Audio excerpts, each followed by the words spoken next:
हमारी उठना बैठना रहनी हलत पलत वो ठीक नहीं होगी तो ज्ञान कैसे पनपेगा? ज्ञान क्या खाली बोलता ब्रह्म, मैं आत्मा तू आत्मा, बोलता ब्रह्म नहीं होना चाहिए। ज्ञान की पूरी बोला ना स्थित प्रज्ञ के लक्षण। क्यों पूछा गया है कि स्थित प्रज्ञ के लक्षण, ज्ञानी के लक्षण कौन से होने चाहिए?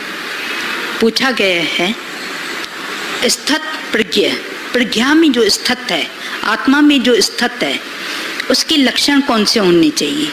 पहले प्रसन्नचित है, इच्छाओं से ऊपर हुआ है, तभी बोला न किस में इच्छा लगी पड़ी है, मांग लगी पड़ी है।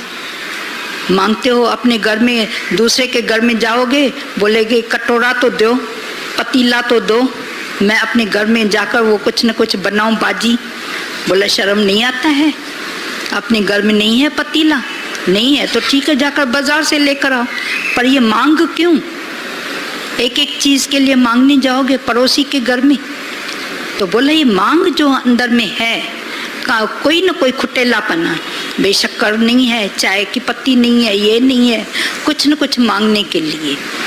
तो बोला अंदर में तुम्हारे को शर्म आनी चाहिए। फिर गुरु के पास आते हैं, भी मेरे को आनंद नहीं है, इतना ज्ञान सुनने के बाद भी फिर मांग यही होती है, मुझे आनंद नहीं है, मुझे मेरे अंदर में अभी तक इच्छा है, क्रोध है, ये है वो है, कितनी अंदर में सारी बातें होती है। तो बोला बाकी ज्ञान क्या सुनना क्या? जाकर घर में होमवर्क नहीं करते हो? ज्ञान सुनने के बाद घर में अगर जाकर होमवर्क करे तो हमारे को ये बातें सताएगी। उनके ऊपर जाकर रिफ्लेक्ट करें, बार रिफ्लेक्ट करने से वो एक एक बात हमारे ज़हन में आ जाएगी। बोला वैसे भी सुना जाता है कि ज्ञान एक पहर सुनो, 3 पहर उसका वो रिफ्लेक्ट जाकर करो। जैसे गाय घास खाती है या कुछ भी खाना खाती है, एक जगह जाकर शांति में बैठ के उसकी जुगाली करती है, तभी उसके अंदर में नरिशमेंट, ताकत सब आती है, दूध देने लगती है, सब कुछ उसमें होता है। इसी तरह से हम भी अगर ज्ञान सुनने के बाद जाकर जरमुई जंगमुई गॉसिप्स करना, इसकी बात उसकी बात, तो ज्ञान तो उड़ जाएगा। हमेशा सुनते हैं, दिया जलाते हैं, दिए को कहाँ पर रखते हैं? हवा में, बुझ जाएगा।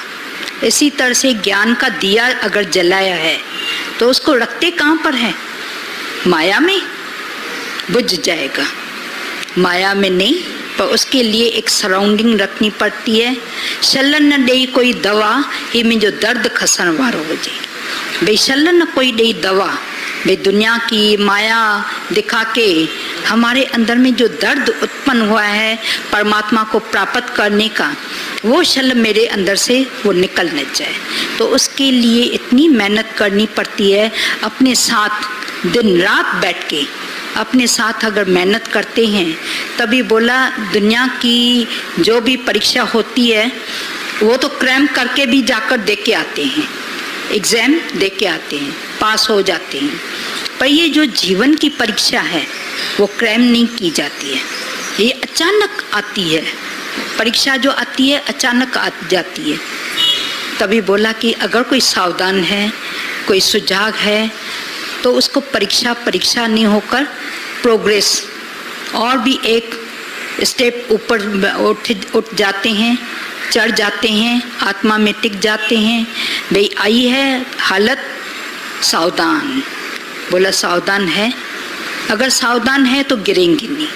असावधानी में बार बार फिसलन हो जाती है, गिर जाते हैं, कान फिसल जाते हैं। माया का कोई चमकदार चीज़ देखेंगे फिर फिसल जाएंगे। हमेशा बात चलती है कि एक दादा भगवान के समय में एक रूम में सत्संग होता रहता था, दूसरे रूम में एक लड़की रहती थी। वो इतनी शरारती थी, वो बोलती थी दादा भगवान का ज्ञान जो चल रहा है, आत्मा आत्मा, मैं देखना चाहती हूँ कि किसको आत्मा की पक्क है, कौन आत्मा में टिका पड़ा है। तो क्या करती थी, कभी बाजार से ही ज्वेलरी लेकर आती थी, आर्टिफिशियल ज्वेलरी, साड़ियाँ, सैंडल, ड्रेसेस, वो ऐसे पलंग पर बिछा देती थी। डबल बेड था, उसके ऊपर बिछा देती थी। जो आए उस रूम से टर्न करके, ये कहाँ से लाया, ये कहाँ से लाया। जब सत्संग पूरा हो जाता था, सब चले जाते थे, दादा भगवान को आकर बोलती थी, दादा मैंने आज सबको फेल कर दिया। दादा भगवान उसको बोलते थे, तुमने माया रखी क्यों, रखी क्यों, ये तेरा दोष है उनको गिराने के लिए। तुम अगर इनकी साथ आगे बढ़ो तो उनको आगे बढ़ाने में हेल्पर बनो ना, या गिराने में हेल्पर बन रही हो। एक दूसरे को चराने में हेल्पर बने, या कोई गिर रहा है उसके ऊपर ठठोली करें, उसके ऊपर मजाक करें। दुनिया में देखो कोई गिरता है, फिसल जाता है तो हंसी मजाक कर लेते हैं, ठाका दे देते हैं, अरे अरे ये गिर गया, अक्ल नहीं है, देखता नहीं है, देखकर नहीं चला। तो बोला वो है एक दूसरी फिसलन, पर माया की जो फिसलन है सेकंड सेकंड में फिसल रहे हैं। अभी ज्ञान सुना, अभी फिसलन आई, अभी ज्ञान सुना, तभी बोला कितने समय के बाद अंदर में एकाग्रता और उस पर हमारी रहनी कितनी देर के बाद होती रहती है। जब अंदर का खुद का वैराग उत्पन्न होता है, माया के भी बहुत सारे वो देखे, वहाँ पर भी गए, कुछ हासिल नहीं हुआ, तभी लौट के फिर गुरु की शरण में आते हैं कि माया को मैंने बहुत आजमाया, पर माया मेरे किस काम की नहीं रही, मेरे को एक ख्याल से ऊपर नहीं कर सकती है। ये बात सच्ची है कि नहीं? एक खाम ख्याल अंदर में आ जाए, मैं फलाना, मैं मर न जाऊं, माया इतनी परी हो, तुम्हारे को इस ख्याल से ऊपर कर सकेगी, मौत से ऊपर कर सकेगी माया? हम तो आसरा लेते हैं माया का, कितना आसरा ले लेते हैं। माया है मेरे पास तो बहुत मैं आनंद में हूँ। तभी क्या हुआ, एक सेठ दुनिया से जा रहा था, उसकी आंख ही थी खाली तिजोरी की तरफ, तिजोरी की तरफ थी।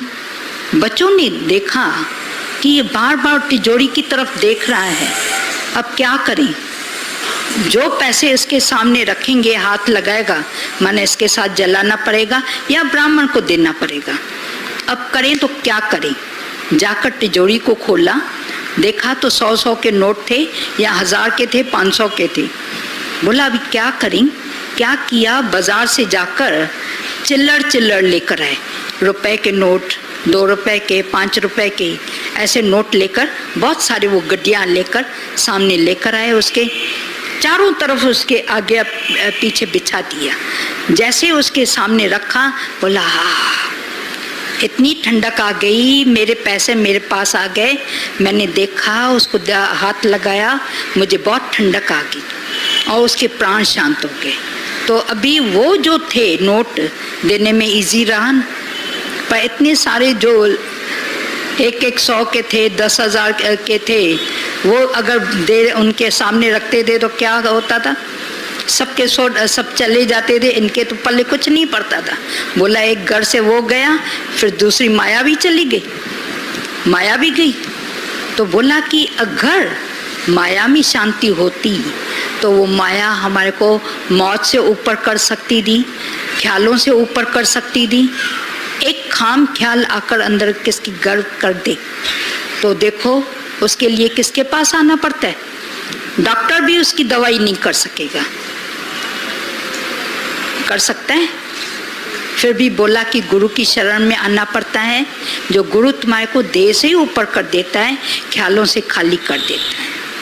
तो माना फिर भी जरूरत गुरु की होती है ना, डॉक्टर की हुई? डॉक्टर भी वहाँ पर फेल है, डॉक्टर भी आते हैं गुरु की शरण में आते हैं। भाई मुझे भी मन की तकलीफ है, मैं क्या करूं? हमने आप लोगों को एक बार बताया था, एक डॉक्टर ने हार्ट का ऑपरेशन करवाया, हार्ट का ऑपरेशन तो करवा लिया, उसके बाद कितने सालों तक हम लोगों ने देखा वो डिप्रेशन में आ गया। ऐसा डिप्रेशन में आ गया। चलता था, एक एक कदम ऐसे चलता था, अभी का अभी मरा, गिरा। हम एक बार उनके पास गए, डॉक्टर जी आपकी तबीयत कैसी है? बोला मैं बहुत कमज़ोर हो गया हूँ, वीक हो गया हूँ। हमने कहा ना बाहर से तो बहुत अच्छे लग रहे हो, ये वीकनेस कहाँ से आई है?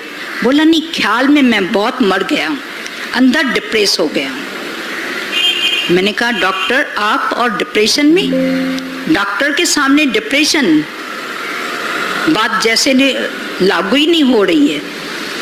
बोला नहीं मैं बहुत वीक हूँ, वीक माइंडेड हूँ, मैं कोई भी तकलीफ सह नहीं सकता हूँ, अंदर में इसके लिए डिप्रेशन में आ गया हूँ। मैंने कहा आपकी हम लोग सेवा करें, कुछ आपके लिए कुछ लेकर आए? बोला नहीं नहीं, ऐसे तो मेरे पास नौकर है, खिलाने पिलाने वाले हैं सब, पर मेरे अंदर जाते ही नहीं है, क्योंकि यहाँ पर डर लगा रहता है। अगर मैंने उसको सॉलो किया, वो गया अंदर चीज़, फिर वॉमिट में न निकल आए, ऐसा न हो जाए, उसी समय में प्राण शांत हो जाए। इतनी अंदर में धक धक धक धक करते करते करते अभी थोड़ा हम लोग देखते हैं कि वो स्टैंड हुआ है, अपने ख्यालों से ऊपर उठा है। तो बोले एक डिप्रेशन अंदर में आ जाए तो मनुष्य को मनुष्य नहीं रहने देता है, बेगाना कर देता है। बेगाना, आना जाना बैठ के करेंगे, उनके अंदर में चैन नहीं रहता है, बेगाना कर देता है। पर गुरु डिप्रेशन से भी ऊपर उठा देता है, न सप्रेशन न डिप्रेशन। आप आत्मा में देखो कोई भी डिप्रेशन है? डिप्रेशन है ही नहीं। जो आत्मा के ख्याल में आ जाता है, देह से ऊपर उठ जाता है, हर समय वो मौज और आनंद में रहेगा।